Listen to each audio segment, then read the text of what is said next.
सभी विद्यार्थियों का YouTube चैनल के इस वीडियो में स्वागत है। मैं के Sharma, lecturer electronics from government polytechnic college Ajmer. इस वीडियो में आज हम पढ़ेंगे इलेक्ट्रॉनिक्स 205 कोड, डिजिटल इलेक्ट्रॉनिक्स के यूनिट नंबर 4, मिनिमाइजेशन टेक्निक और कार्नोप मैप और के मैप।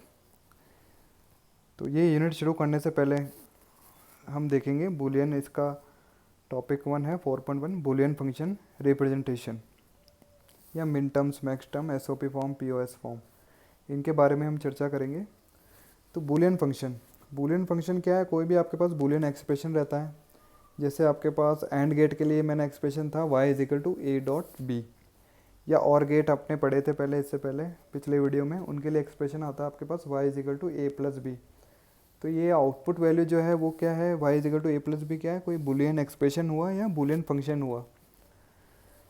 तो बूलियन फंक्शन को रिप्रेजेंटेशन में हम देखेंगे कि बूलियन, कोई भी बूलियन फंक्शन है उसको किस तरह से रिप्रेजेंट किया जाता है। तो there are two standard forms are used to represent any Boolean function.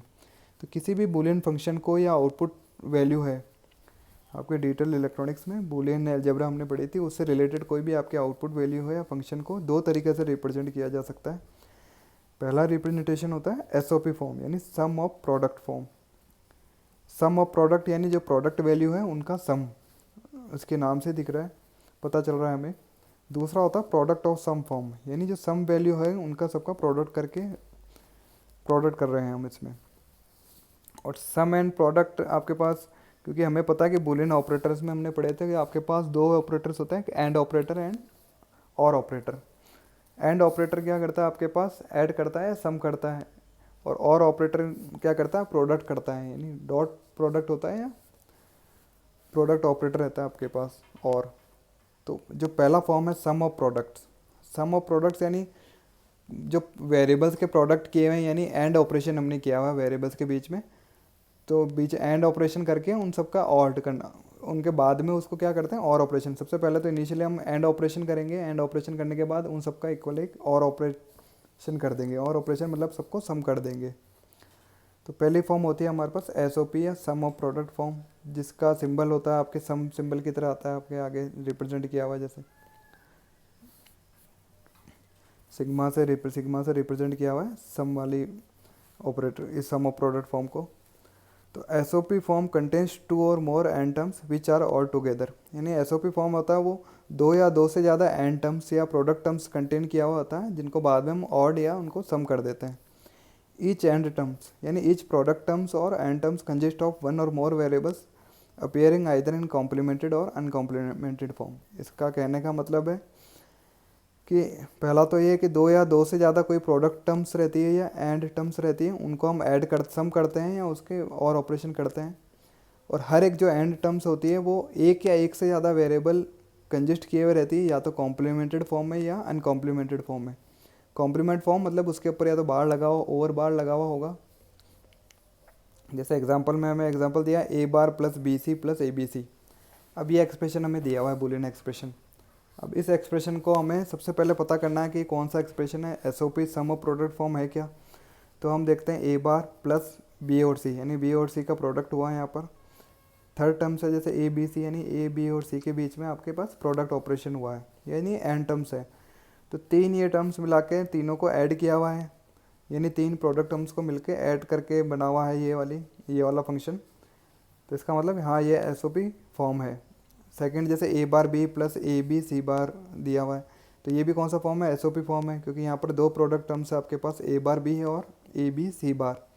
अब जैसे ए बार बी यानी ये वाली प्रोडक्ट टर्म्स ए और बी दो वेरिएबल कंटेंट किया हुआ है कॉम्प्लीमेंट फॉर्म में, ए कॉम्प्लीमेंट फॉर्म में ए बार और बी आपके नॉर्मल फॉर्म में है। थर्ड एग्जांपल है जैसे X Y plus Y Z plus X Z. तो ये कौन सा फॉर्म है? हमें देख के पता होना चाहिए कि एसओपी फॉर्म है, क्योंकि यहाँ पर तीन प्रोडक्ट टर्म्स हैं जिसमें एक्स वाई और वाई जेड मल्टीप्लाई हुआ है, एक्स जेड मल्टीप्लाई हुआ और तीनों का बाद में सम हुआ है, कि हाँ ये एसओपी फॉर्म है। दूसरा एक फॉर्म आती है आपके पास product of sum form, POS form.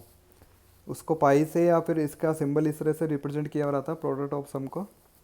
तो POS form contains two or more or terms which are ANDed together, यानी जो पीओएस फॉर्म रहती है वो क्या कंटेन की हुई रहती है, दो या दो से ज़्यादा और टर्म्स या सम टर्म्स कंटेन की हुई रहती है विच आर एंडेड टुगेदर, जिनका बाद में प्रोडक्ट किया जाता है या एंडेड ऑपरेशन किया जाता है। ईच और टर्म्स यानी हर एक जो और टर्म्स है consist of one or more variables appearing either in complemented or uncomplemented form. यानी हर एक और टर्म्स क्या कंजिस्ट किया रहता है, एक या एक से ज़्यादा वेरिएबल को या तो वो कॉम्प्लीमेंट फॉर्म में होगा या अनकॉम्प्लीमेंटेड फॉर्म में होगा, वो कंजिस्ट किया हुआ होगा। जैसे एग्जांपल में हम देख रहे हैं कि कोई एक्सप्रेशन आपको इस तरह से दिया हुआ है, A plus B plus C bar bracket में dot B plus C dot A plus B bar.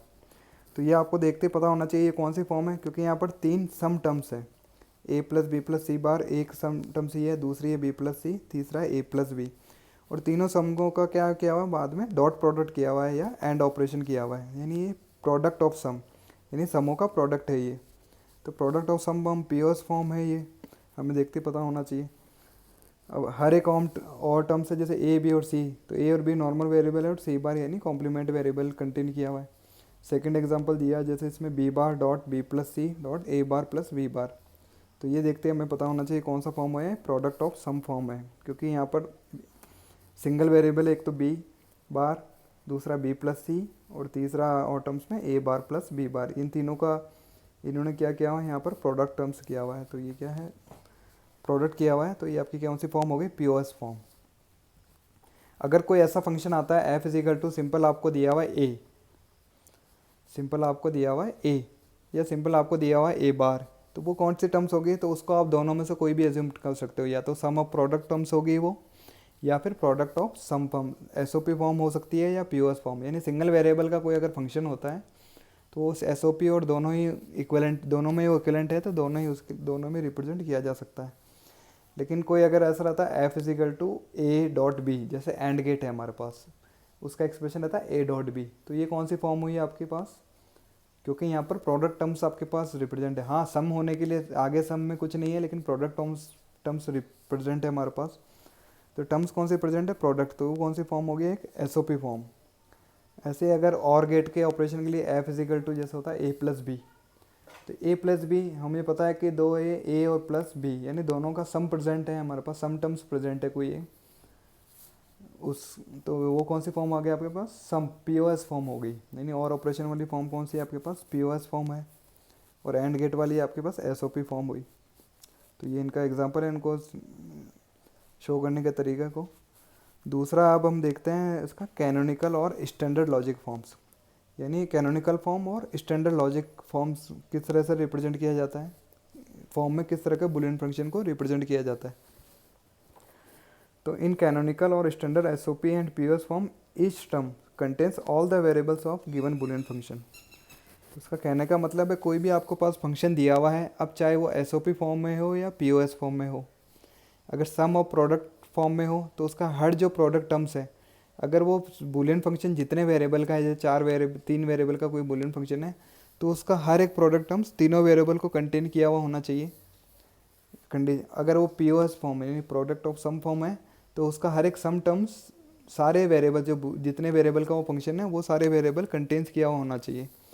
तो ये तो उस फॉर्म को हम क्या बोलते हैं, कैनोनिकल और स्टैंडर्ड लॉजिक फॉर्म्स।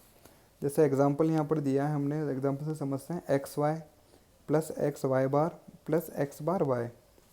इस एग्जांपल को सर देखते हैं, सबसे पहले हमारे क्या समझ में आना चाहिए कि ये कौन सा फॉर्म है, एसओपी फॉर्म है या पीओएस फॉर्म है।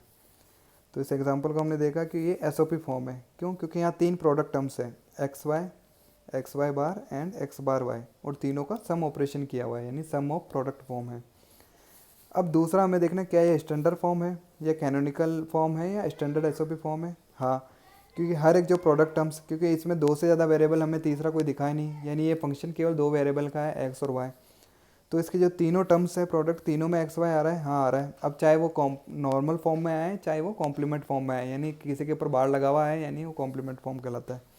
तो एक्स वाई आ रहा है, सेकेंड टर्म्स में एक्स वाई बार, तो एक्स और वाई दोनों तो आ रहा है, बस वाई कॉम्प्लीमेंट फॉर्म में है तो कोई बात नहीं, लेकिन दोनों वेरिएबल अपीयर तो है। थर्ड टर्म से एक्स बार वाई, तो एक्स भी आ रहा है और वाई भी आ रहा है हमारे पास।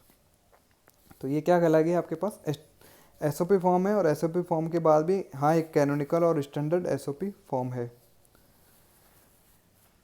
इसी तरह अगर पीओएस फॉर्म होता तो X plus Y dot X plus Y bar dot, अगर हर एक सम टर्म्स अगर दोनों वेरिएबल को कंटेन किया हुआ था तो वो कहता है स्टैंडर्ड एसओपी फॉर्म है। तो ये आपके कहलाता है स्टैंडर्ड एसओपी फॉर्म या पीओएस फॉर्म। तो हर एक सम वेरिएबल या हर एक प्रोडक्ट वेरिएबल अगर सारे वेरिएबल्स को कंटेन या कंजिस्ट किया हुआ रहता है तो वो उसका स्टैंडर्ड फॉर्म कहलाता है। और अगर नहीं किया हुआ रहता है तो हमें कन्वर्ट कैसे करते हैं, तो आगे हम देखते हैं converting SOP expression into its canonical और स्टैंडर्ड एसओपी फॉर्म। यानी आपको सिंपल एक फॉर्म दी हुई है, अगर आपको पता लगता है कि नहीं ये स्टैंडर्ड या कैनोनिकल एसओपी फॉर्म तो है लेकिन स्टैंडर्ड नहीं है, तो इसे स्टैंडर्ड कन्वर्ट कर सकते हैं क्या? हाँ ज़रूर कर सकते हैं। तो किस तरह से कन्वर्ट कर सकते हैं ये हम देखेंगे अभी, converting SOP expression into its canonical और स्टैंडर्ड एसओपी फॉर्म में। कि we know from Boolean laws, हमने जो पिछले वीडियो में बूलियंस लॉ या बूलियन के नियम के बारे में पढ़े थे, तो उसमें आपको 3 नियम जो यहाँ पर यूज़ होंगे इनको कन्वर्ट करने के लिए। तो पहले बता देते हैं, पहला नियम है A plus A bar is equal to 1, यानी कोई भी वेरिएबल हो और उसका अगर कॉम्प्लीमेंट वेरिएबल के साथ ऐड करते हैं तो उसका रिजल्ट हमेशा क्या आता है 1। दूसरा है A dot 1 is equal to A, यानी 1 के साथ किसी का एंड ऑपरेट करते हैं तो वेरिएबल वही रहेगा आपके पास ए। और ए प्लस ए, यानी कोई दो सेम वेरिएबल को हम सम करते हैं तब भी उसका आउटपुट क्या आएगा आपके पास ए, यानी उस वेरिएबल के इक्वलेंट ही रहेगा। तो ये एंड लॉज हमने पढ़े थे, एंड वाले और वाले, और तो उन लॉज में हमने पढ़े थे पिछले वीडियोस में। इन तीनों को यहाँ यूज़ कैसे होगा, जैसे एग्जांपल दिया हुआ first convert F is equal to A plus A B. ये आपको एक कोई फंक्शन दिया हुआ बूलियन फंक्शन, तो ए प्लस ए बी को सबसे पहले मैं देखूंगा ये कौन सा फॉर्म है, एसओपी फॉर्म है या पीओएस फॉर्म है। तो मुझे पता लग रहा है ये तो भाई एसओपी फॉर्म है, स्टैंडर्ड एसओपी फॉर्म तो है लेकिन ये स्टैंडर्ड और कैनोनिकल नहीं है, क्योंकि यहाँ पर जो फर्स्ट टर्म्स है ए, उसमें क्योंकि ये फंक्शन मुझे देखते पता लग रहा है कि इसमें दो वेरिएबल का फंक्शन है ए और बी, लेकिन इसका जो पहला टर्म्स है ए उसमें बी नहीं है। तो अब इसको स्टैंडर्ड में फॉर्म में बदलने के लिए क्या करेंगे, तो नीचे हमने जैसे सॉल्यूशन में F is equal to A plus A B लिखा है, फिर ए में अगर मैं 1 से मल्टीप्लाई करता हूँ या डॉट प्रोडक्ट करता हूँ तो बूलियन लॉज में हम देखा A dot 1 is equal to variable वो का वही रहता है। तो ए को मैं कैसे रिप्रेजेंट कर सकता हूँ, ए डॉट 1 से प्लस ए बी।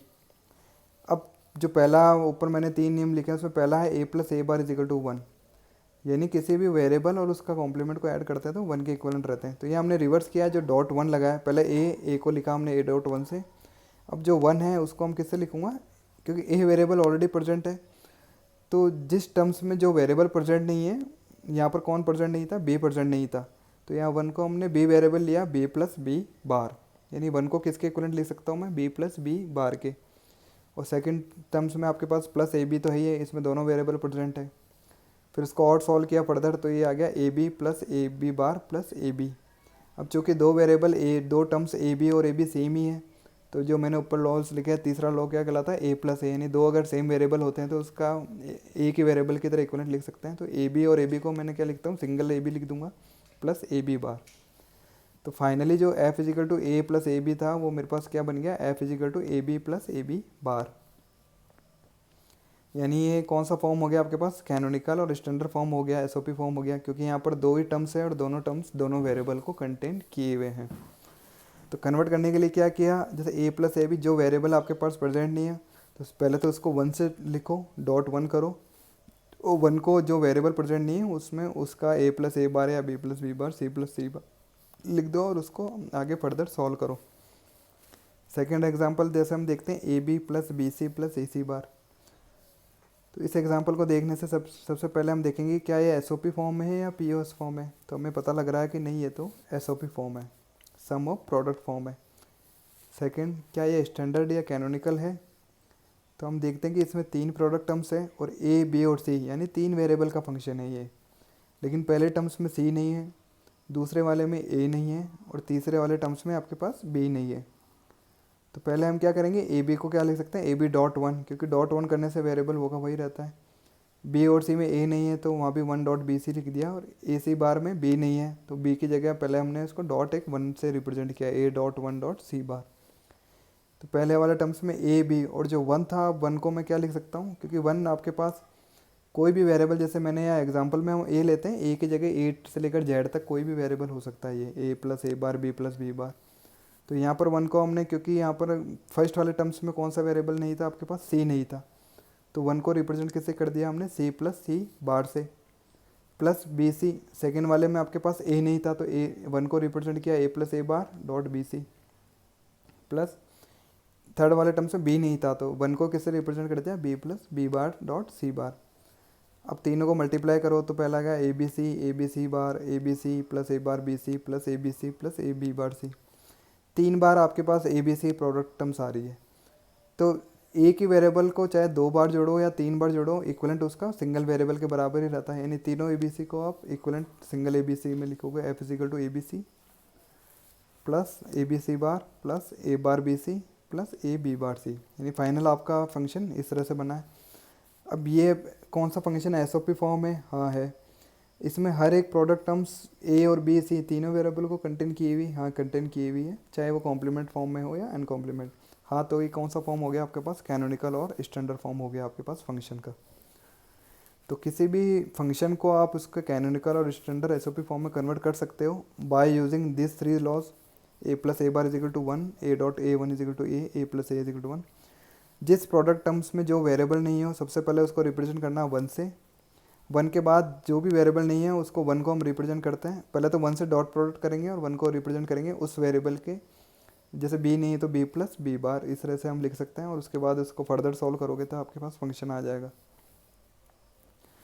जैसे नेक्स्ट है इसके पास converting P O S expression into its canonical और standard P O S form, यानी कोई एक फंक्शन आपके पास दिया हुआ है जो प्रोडक्ट ऑफ सम टर्म्स में है, अगर वो स्टैंडर्ड फॉर्म में नहीं हो या कैनोनिकल फॉर्म में नहीं हो तो इसे हम कैसे कन्वर्ट कर सकते हैं। तो यहाँ भी हमने जो बूलियन नियम पढ़े थे पिछले वीडियोज़ में, तो वहाँ पर 3 और 4 नियम यूज़ होंगे। वो कौन सा कि A plus zero is equal to A, यानी किसी भी चीज़ में लॉजिक जीरो ऐड करने से वो वैल्यू हमेशा क्या रहेगी, या ज़ीरो ऐड करने से वो वैल्यू या वेरिएबल सेम रहेगा, A plus zero is equal to A ही रहेगा। सेकेंड है A dot A bar is equal to zero, यानी किसी भी वेरिएबल को उसके कॉम्प्लीमेंट के साथ एंड ऑपरेट करते हैं या डॉट ऑपरेट करते हैं तो उसकी वैल्यू क्या आएगी, ज़ीरो आएगी हमेशा। थर्ड ये है कि A dot A is equal to 1, यानी किसी भी वेरिएबल को खुद के साथ ही डॉट करते हैं तो वेरिएबल हमेशा क्या रहेगा, सेम वेरिएबल का अगर डॉट प्रोडक्ट या प्रोडक्ट टर्म्स प्रोडक्ट करते हैं तो वो वेरिएबल इक्वलेंट आएगी उसी वेरिएबल के बराबर है ए के। और तीसरा ये सबसे इम्पोर्टेंट जो नियम हमने पढ़ा था ए प्लस बी सी, उसको हम किस तरह रिप्रेजेंट करते हैं, ए प्लस बी से डॉट ए प्लस सी से। तो अब ये नियम हमारे पास नीचे कैसे यूज़ आएंगे उसमें हम एग्जांपल देखते हैं। जैसे फंक्शन आपको दिया हुआ है F is equal to A plus B dot A plus C, तो सबसे पहले हम देखेंगे ये फंक्शन किस फॉर्म में दिया हुआ है। तो ये एस ओ पी फॉर्म में है? नहीं, ये प्रोडक्ट ऑफ सम फॉर्म में है, क्योंकि यहाँ सम टर्म्स है ए प्लस बी और ए प्लस सी और उनको प्रोडक्ट किया हुआ है तो पी ओ एस फॉर्म में है। क्या ये स्टैंडर्ड है? नहीं, क्योंकि यहाँ पर हमें 3 वेरिएबल नज़र आ रहे हैं, ए भी आ रहा है बी भी आ रहा है और सी, लेकिन जो पहला सम टर्म्स है ए प्लस बी उसमें सी नहीं है और दूसरा जो सम टर्म्स है ए प्लस सी उसमें बी नहीं है। तो ये क्या है, स्टैंडर्ड और कैनोनिकल फॉर्म में नहीं है। अब इसको स्टैंडर्ड और कैनोनिकल फॉर्म में अगर कन्वर्ट करना है तो जो कन्वर्ट करते हैं तो सबसे पहले हम करेंगे जैसे ए प्लस बी, अब इसमें सी नहीं है तो प्लस हमने जीरो कर दिया, क्योंकि मुझे पता है कि मैं प्लस अगर जीरो करता हूँ तो उस वेरिएबल में कोई चेंज नहीं आता, प्लस जीरो ए प्लस बी ही रहेगा। ऐसे ए प्लस सी में भी बी नहीं है तो जितने जो वेरिएबल नहीं है उसको हमने प्लस जीरो से रिप्रेजेंट किया। दूसरा कि ए प्लस बी, अब जीरो को रिप्रेजेंट किससे किया, क्योंकि मुझे पता है A dot A bar is equal to zero, यानी कोई भी वेरिएबल और उसका कॉम्प्लीमेंट का डॉट प्रोडक्ट जीरो रहता है। तो यहाँ पर जीरो में जो भी टर्म्स नहीं है आपके पास, जैसे पहले वाले में सी नहीं था तो जीरो को किससे रिप्रेजेंट किया, सी डॉट सी बार से। ए प्लस सी, जीरो को रिप्रेजेंट किया बी बार से। अब हमें ये पता रहता है ए प्लस बी सी, यानी दो अगर मल्टीप्लाई में है तो उसको कैसे लिख सकता हूँ, ए प्लस बी को एक बार ए के साथ तोड़ सकता हूँ और एक बार बी और सी में दो अलग अलग ब्रेक हो जाएंगे, एक बार ए के साथ और एक बार सी ए के साथ। तो ऐसे अगर यहाँ पर मैं देखता हूँ तो A plus B plus C बार है, तो यहाँ पर ए प्लस बी एक बार तो सी के साथ होगा और ए प्लस बी को अगर मैं सिंगल कोई वैल्यू मानता हूँ तो A plus B plus C, और ए प्लस बी को सिंगल कोई वेरिएबल मानता हूँ तो A plus B plus C bar. तो ये किससे ब्रेक हो जाएगा आपके पास, A plus B plus C से एक बार और दूसरा वेरिएबल डॉट हो जाएगा A plus B plus C bar. ऐसे A plus C plus B bar है, यानी यहाँ दो टर्म्स है और ए प्लस सी को अगर मैं सिंगल कोई टर्म्स मानता हूँ तो एक बार सिंगल टर्म्स किसके साथ ऐड होगी, बी से, और एक बार होगी बी बार से। तो ए प्लस सी एक बार बी से ऐड होगा और एक बार किससे ऐड होगा, बी बार से। तो आपके पास ये टर्म्स आ जाएगी। उसको वापस से मैं अरेंज तरीके से लिखता हूँ तो क्या आता है, A plus B plus C, A plus B plus C bar, A plus B bar सी, और ऊपर एक ए प्लस बी प्लस सी आएगा, लेकिन दो टर्म्स यहाँ सेम ही है A plus B plus C, तो दोनों को मिला के मैंने ए की बार लिख दी है। तो फाइनल फंक्शन आपके क्या बना, ए प्लस बी प्लस सी, ए plus B plus C bar, ए प्लस बी बार सी। अब ये फंक्शन कौन से फॉर्म में है, पीओएस फॉर्म में, हाँ प्रोडक्ट ऑफ सम फॉर्म में है, क्योंकि यहाँ पर 3 सम टर्म्स है, उनका प्रोडक्ट हुआ है। क्या ये स्टैंडर्ड और कैनोनिकल बन चुकी है, हाँ बन चुकी है, क्योंकि इसकी जो तीनों ही सम टर्म्स हैं, तीनों में आपके तीनों वेरिएबल प्रेजेंट है, यानी पहले में भी ए बी सी आ रहा है, सेकंड में भी ए बी सी तीनों प्रेजेंट है, और थर्ड में भी ए बी और सी तीनों वेरिएबल आपके पास प्रेजेंट है। तो ये आपके पास कौन सा बना, कैनोनिकल पीओएस फॉर्म। तो ऐसे ही सबसे पहले हमने भी देखा था बूलियन फंक्शन है, उसका रिप्रेजेंटेशन देखा था हमने एसओपी फॉर्म में और पीओएस फॉर्म में। एसओपी फॉर्म और पीओएस फॉर्म के बाद हमने देखा था उनका स्टैंडर्ड फॉर्म और कैनोनिकल फॉर्म में कैसे उनको कन्वर्ट किया जाता है। तो इन लॉज की सहायता से उनको हम कन्वर्ट कर सकते हैं। एसओपी में तो डॉट 1 करके फिर बी प्लस बी बार लिख देते हैं, और इसमें प्लस 0 ऐड करके 0 को आप इक्वलेंट लिखते हो, जो भी वेरिएबल प्रेजेंट नहीं हो उसके, और बी नहीं तो बी डॉट बी बार, सी नहीं है तो सी डॉट सी बार, इस तरह से, और इसे हम स्टैंडर्ड और कैनोनिकल पीओएस फॉर्म में कन्वर्ट कर सकते हैं। Thank you.